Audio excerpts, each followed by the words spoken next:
Hello, everyone. Welcome to the First Unitarian Society of Milwaukee's online worship service. I'm Reverend Dina McFeeters, and I'm honored to serve as Associate Minister. We welcome people of all genders, sexualities, ages, races, ethnicities, histories, and bodies. We welcome your mind, your heart, and your spirit. We welcome all that you are carrying with you today and all that your heart longs to set down. We'd like to pay a special welcome to guests joining us today. If you're visiting for the first time or joining us from afar, why don't you say hello in the chat and tell us where you're joining us from? I welcome you to our worship service today by inviting you to repeat our mission after me. We gather to nurture the spirit, engage the mind, and inspire action. Let's return to our beloved sanctuary for the lighting of the flaming chalice, symbol of Unitarian Universalism.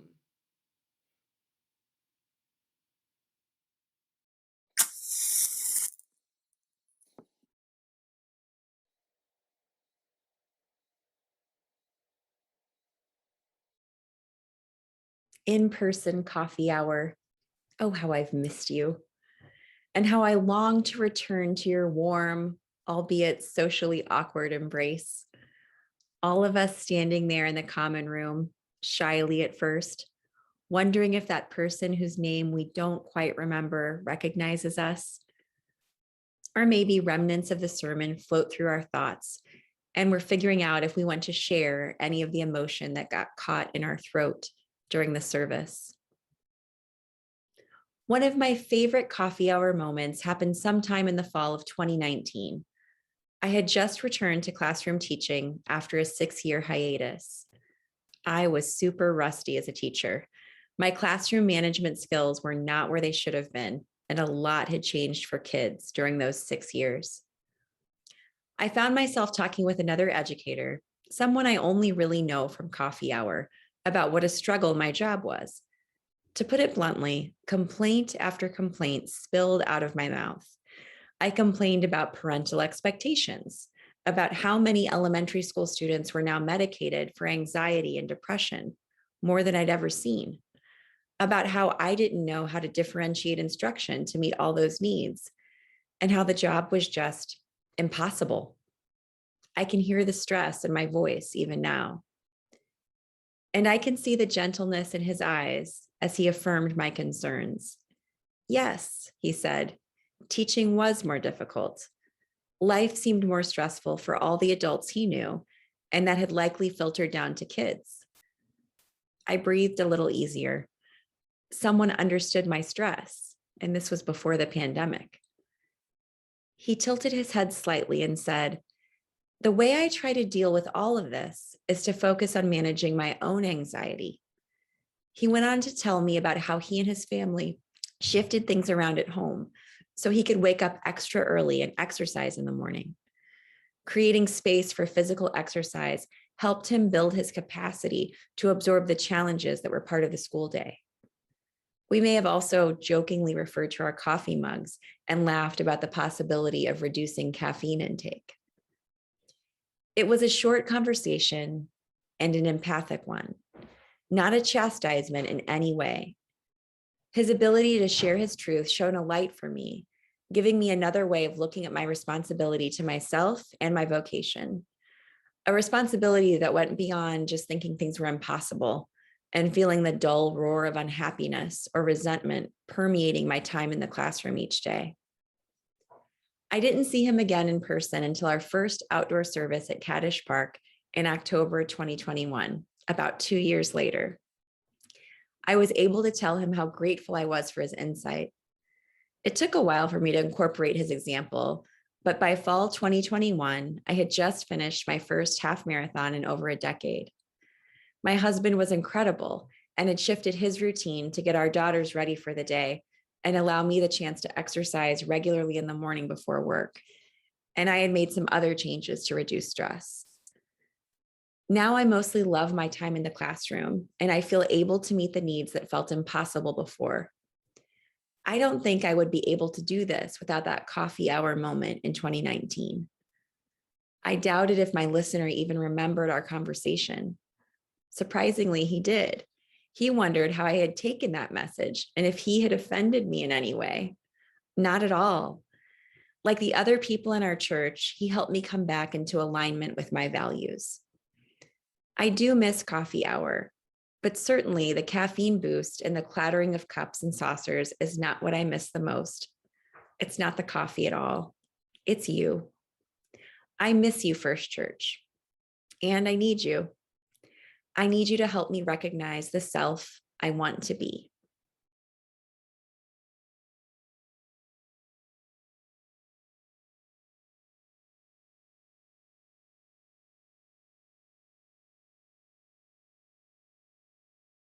Every time I go into the darkness, I return with fistfuls of jewels. Every time I go into the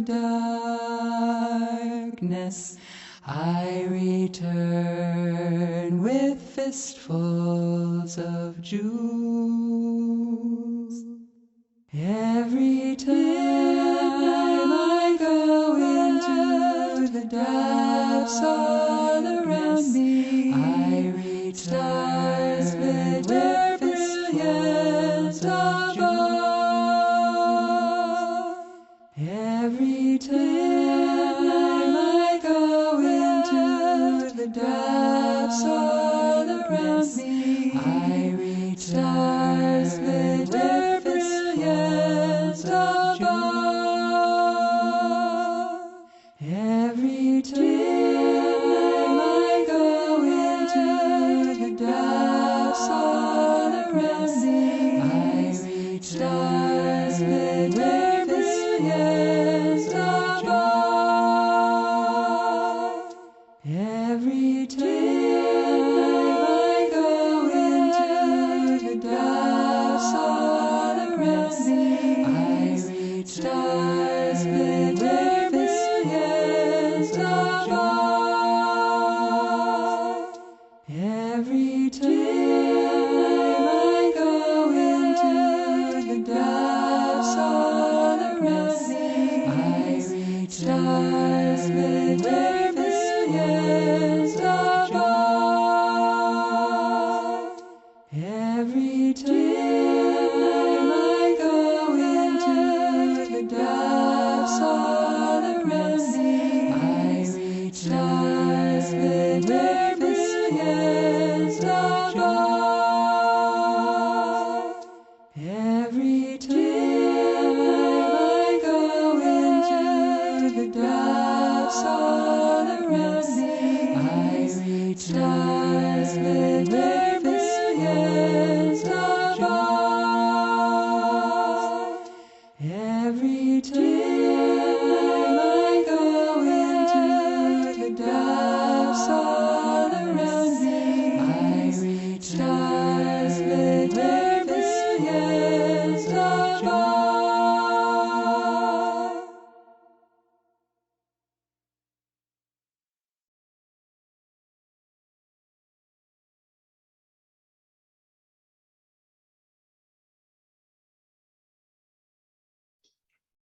American Buddhist teacher Pema Chodron speaks a truth about life when she says, things don't really get solved.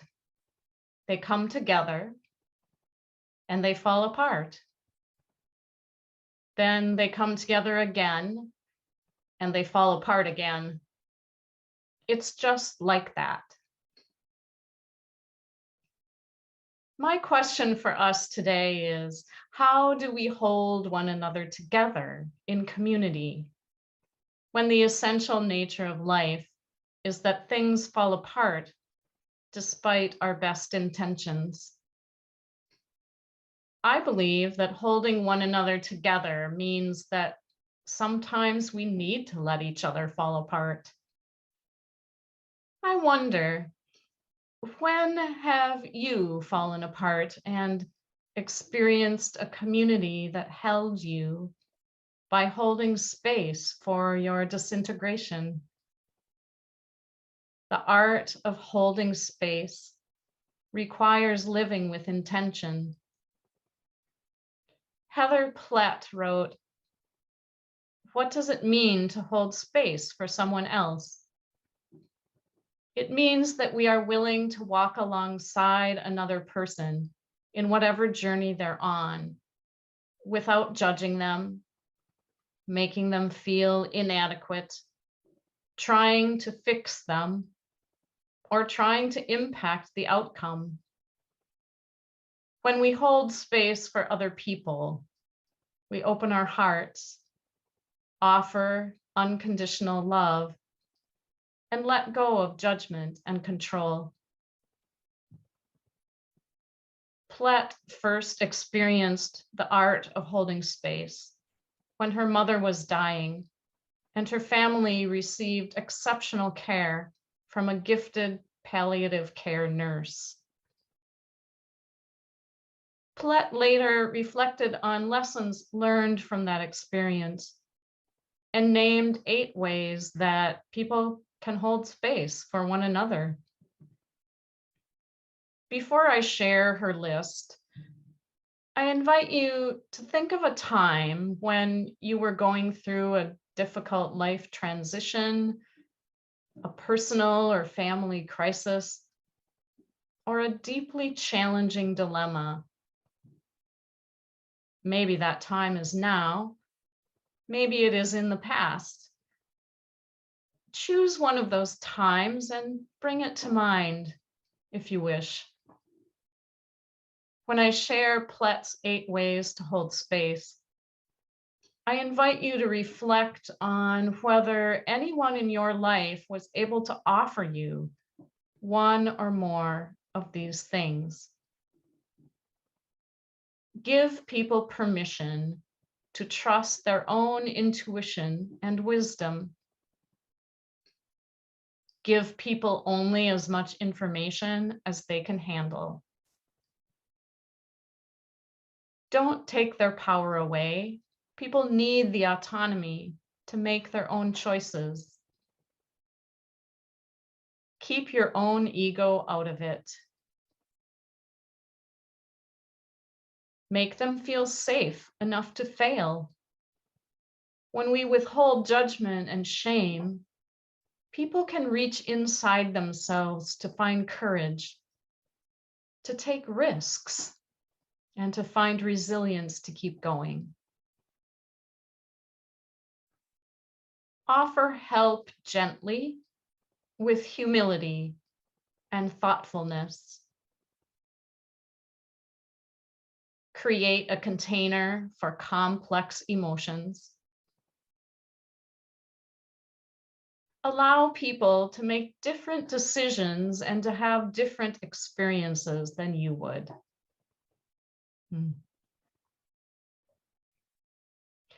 Are there people in your life who hold space for you when you need it?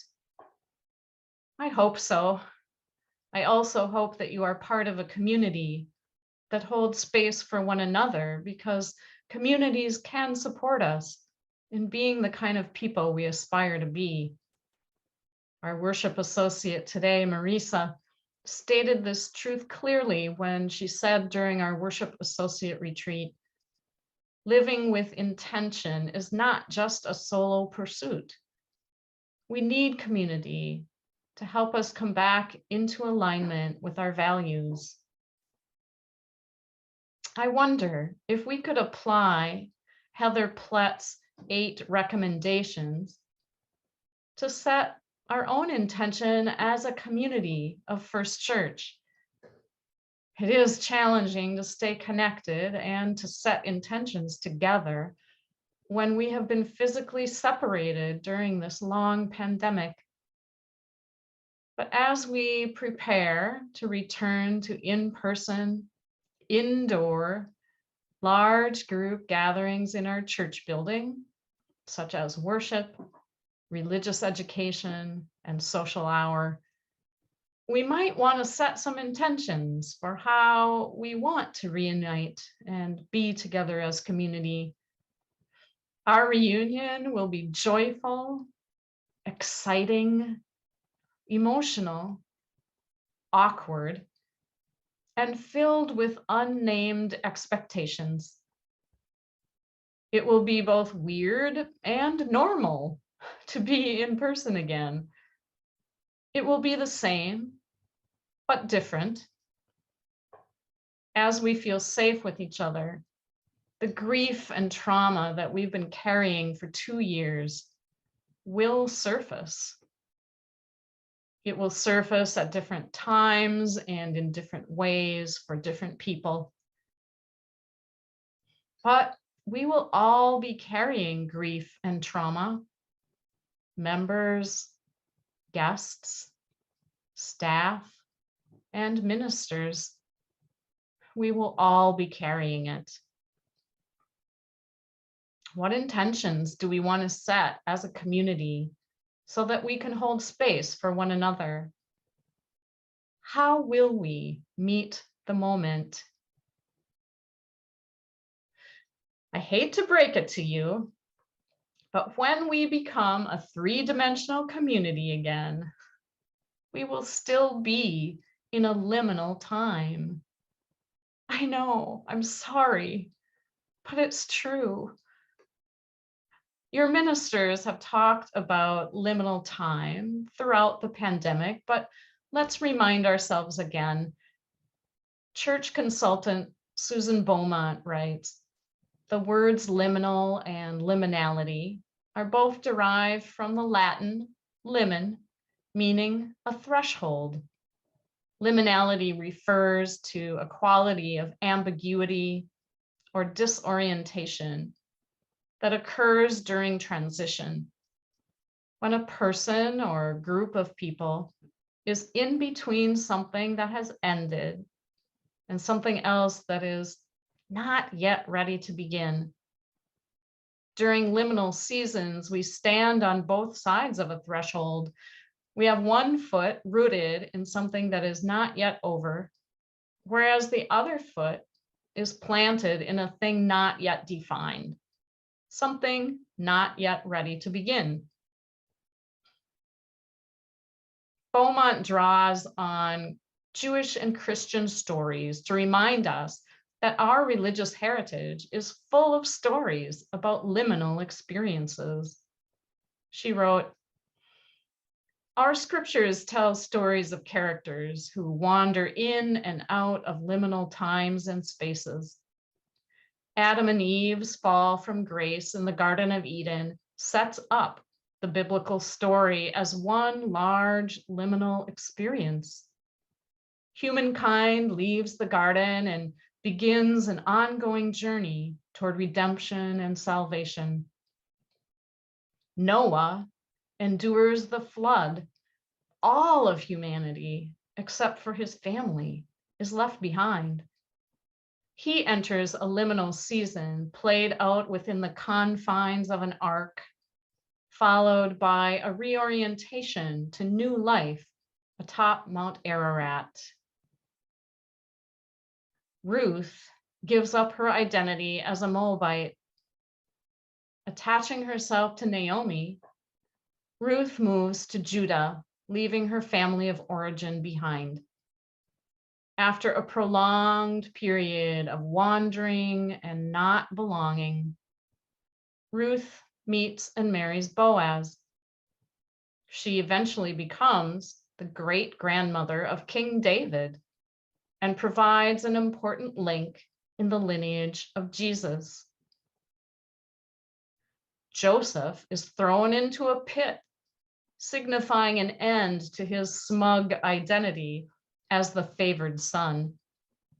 His time as an indentured servant in Egypt is a liminal testing ground that eventually gives birth to new identity as dream interpreter, royal advisor, and eventual redeemer of his people. Abraham, Sarah, Jacob, and Job each have a liminal tale to tell. Jesus begins his ministry in liminal space. Rising out of the baptismal waters, Jesus enters the desert for a period of 40 days and nights, a liminal pilgrimage during which his new identity is formed and tested. His return from the wilderness signals entry into a new life. Each biblical journey, Beaumont concludes, is a venturing forth, an ending, followed by a disorienting season of transition, and finally, a reorientation to something new that is substantially different from what was left behind. Friends, reorienting as a faith community is going to take time. I know we are so done with uncertainty, but the Buddhists would say that uncertainty is always with us. Pema Chodron writes, when things fall apart and we're on the verge of we know not what, the test for each of us is to stay on that brink and not concretize. The spiritual journey is not about heaven and finally getting to a place that's really swell. The first noble truth of the Buddha points out that suffering is inevitable for human beings, as long as we believe that things last, that they don't disintegrate, that they can be counted on to satisfy our hunger for security. From this point of view, she continues, the only time we ever know what's really going on is when the rug's been pulled out and we can't find anywhere to land. We use these situations either to wake ourselves up or to put ourselves to sleep. Right now, in the very instant of groundlessness, is the seed of taking care of those who need care and of discovering our goodness. First Church, our reunion and reorientation as in-person community is going to require us to be present, to be awake, to take care of those who need our care, and to rediscover our goodness. Perhaps we could set a community intention, an intention to rediscover our goodness while we hold space for all that is the joy, excitement, awkwardness, and the messiness of grief. We will be together in our grief. Different people manifesting different emotions at different times and in different ways. We know about this from accompanying each other through memorial services and the long process of personal grieving. We know that grief shows up in different ways.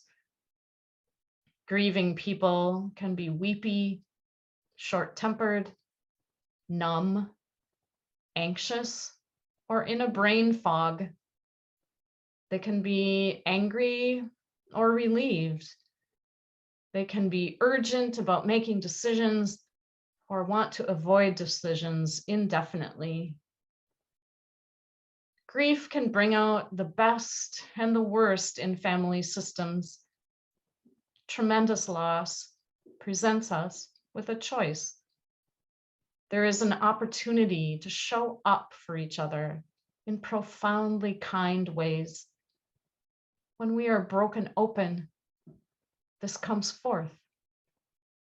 Or we can choose to act out in our pain and hurt others.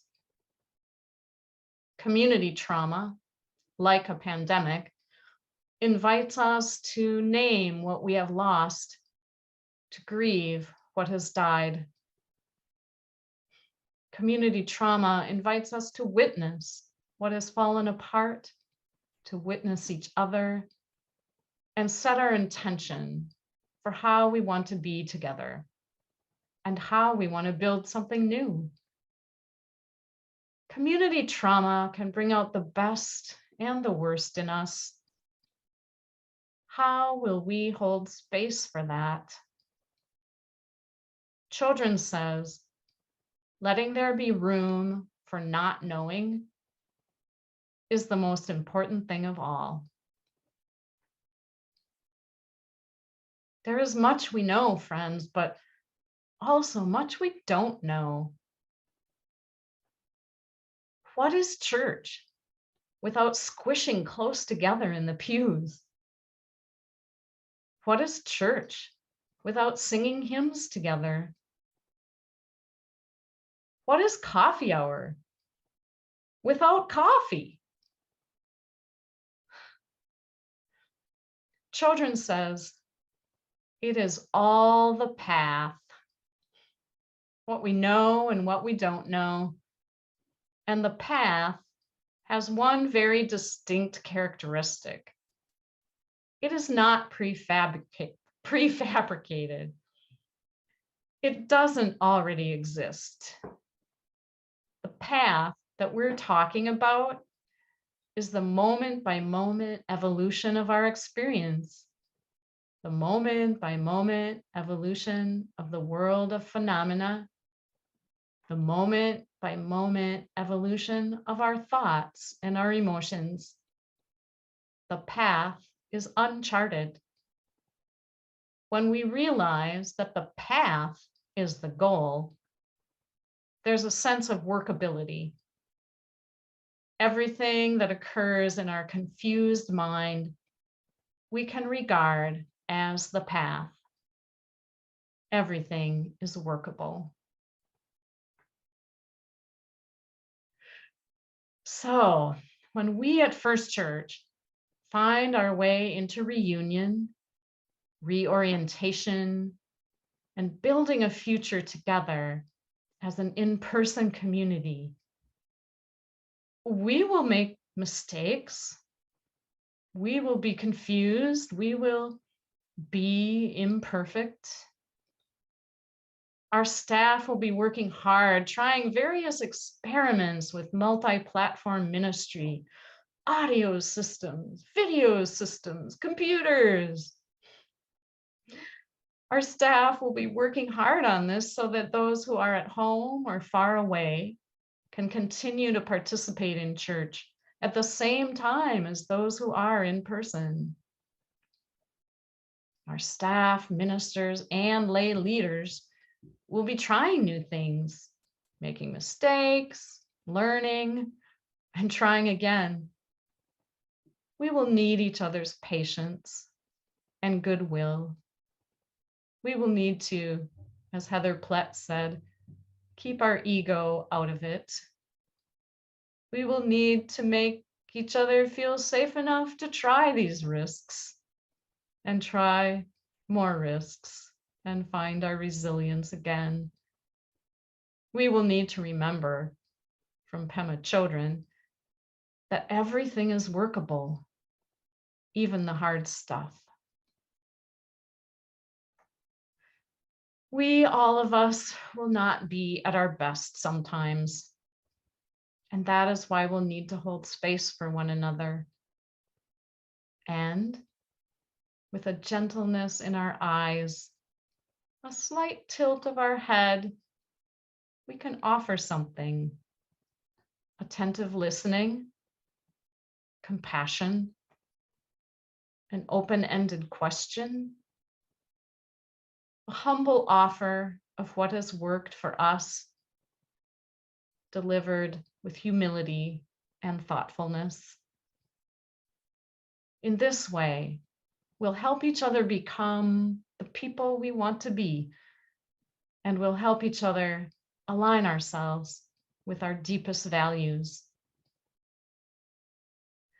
The Reverend A. Powell Davies, prominent Unitarian minister in the first half of the 20th century, wrote these words about what is church. He wrote, "Let me tell you why I come to church. I come to church and would, whether I was a preacher or not, because I fall below my own standards and need to be constantly brought back to them. I am afraid of becoming selfish and indulgent, and my church of the free spirit, brings me back to what I want to be. I could easily despair. Doubt and dismay could overwhelm me. My church renews my courage and my hope. It is not enough that I should think about the world and its problems at the level of a newspaper report or magazine discussion. It could too soon become too low a level. I must have my conscience sharpened until it goads me to the most thorough and responsible thinking of which I am capable. I must feel again the love I owe to others. I must not only hear about it, but feel it. In church, I do. I am brought toward my best in every way, toward my best. May it be so for us, dear ones. May it be so.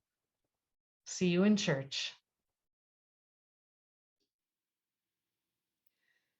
Dear ones, I'll leave you with these closing words by Arthur Foote.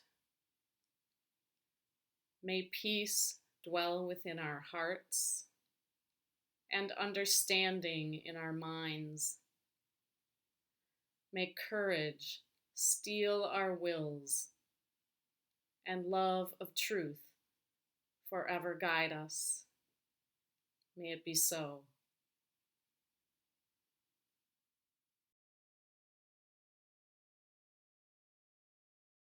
We are going, heaven knows where we are going. We know within, and we will get there. Heaven knows